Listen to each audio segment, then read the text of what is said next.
Oh, t'es pas tous bien-aimés frères et sœurs, les amis, je viens encore auprès de vous pour vous faire le point sur la situation en Ukraine. Il y a une petite, un petit problème qui me tracasse. Peut-être, non, qui ne me tracasse pas, mais que je trouve bizarre et j'aimerais partager avec vous. Monsieur Zelensky refuse d'échanger les prisonniers. C'est du jamais vu. Ce sont des règles de la guerre. Quand vous êtes en guerre, là, vous attrapez des prisonniers, les autres aussi attrapent des prisonniers. À un moment donné, vous échangez les prisonniers. Mais M. Zelensky dit qu'ils sont fous de ces prisonniers, que la Russie les garde.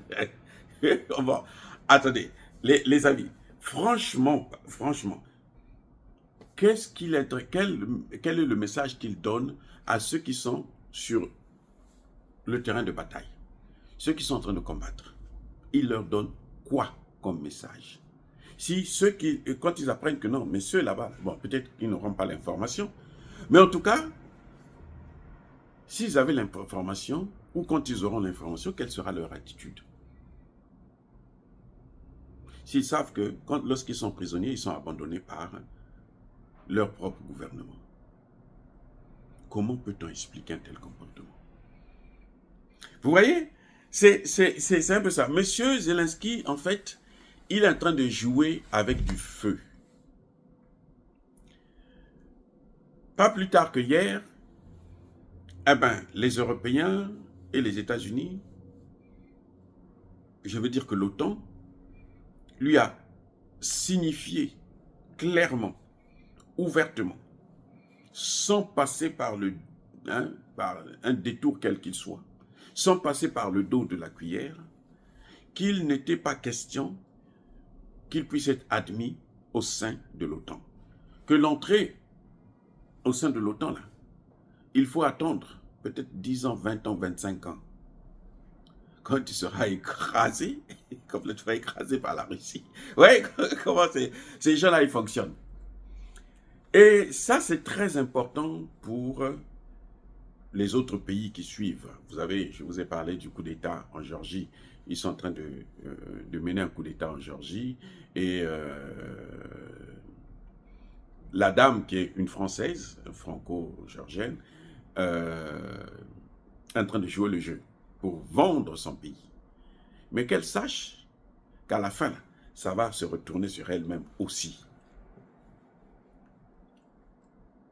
Qu'elle sache qu'elle a affaire à des gens qui n'ont pas de parole. Poutine les appelle l'empire du mensonge. On avait dit à Zelensky que dès que tu commences cette guerre-là, déjà tu vas gagner cette guerre parce que nous on va te donner toutes les armes pour gagner cette guerre. Et tu seras un héros. Celui qui a descendu la Russie, qui a permis la balkanisation de la Russie, tu seras un héros. L'Ukraine sera, mais ouf, les Ukrainiens aussi ont cru. Au début, les Ukrainiens ont cru. Les Ukrainiens ont abandonné leurs frères russes. Parce que les Ukrainiens et les Russes, là, ce sont des Slaves. Ils ne sont pas des Gaulois. Oui, ce sont des Slaves. Mais ils ont préféré faire confiance aux autres. Parce que là-bas, on leur a dit, on va vous donner 1 milliard. On va vous donner 2 milliards.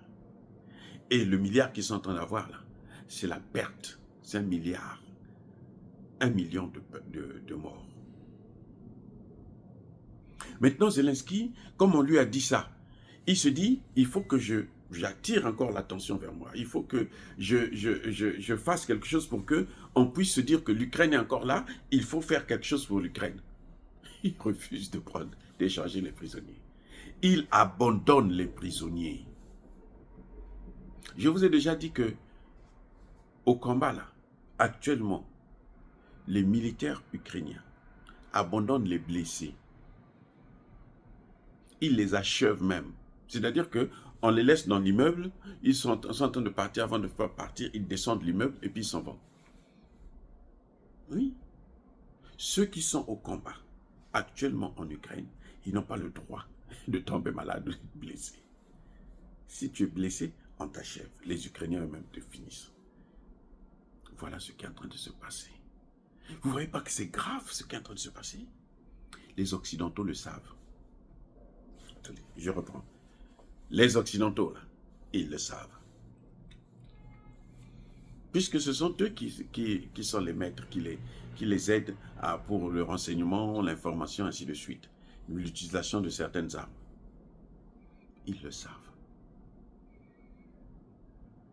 Maintenant, la situation est en train de s'aggraver, puisque Zelensky lui-même refuse de prendre ses prisonniers à Koursk. Et à Koursk, là, l'Ukraine a déjà perdu plus de 40 000. Plus de 40 000 ont été envoyés au repos éternel. Le petit nombre qui est resté, ils sont encerclés. C'est ça qu'on appelle le chaudron. Ils ne peuvent pas aller continuer à progresser. Ils ne peuvent pas reculer pour repartir en Ukraine. Ils sont coincés là. Et les Russes les regardent. Ils ne font rien, ils les regardent seulement. Qu'est-ce que vous allez faire maintenant? Les amis, c'est horrible ce qui est en train de se passer. Je crois que les Occidentaux doivent essayer de faire un effort pour arrêter avec ce comportement qui est tellement criminel et criminogène. Dire cela, c'est inciter à la haine ou à la violence. Non. Yaba, colère, V. Encore une fois de plus, bien-aimés frères et sœurs, soyez bénis, abondamment bénis par le Dieu des Kémites et par nos ancêtres évangélisés. Mais que tous ceux qui persécutent le continent africain, le pillent et le déstabilisent, qu'ils soient noirs, blancs, chinois, arabes, juifs, indiens ou qui qu'ils soient punis, maudits, foudroyés, neutralisés, écrasés, effacés par le Dieu des Kémites et par nos ancêtres évangélisés. Vive l'Afrique éternelle. J'ai dit et j'assume.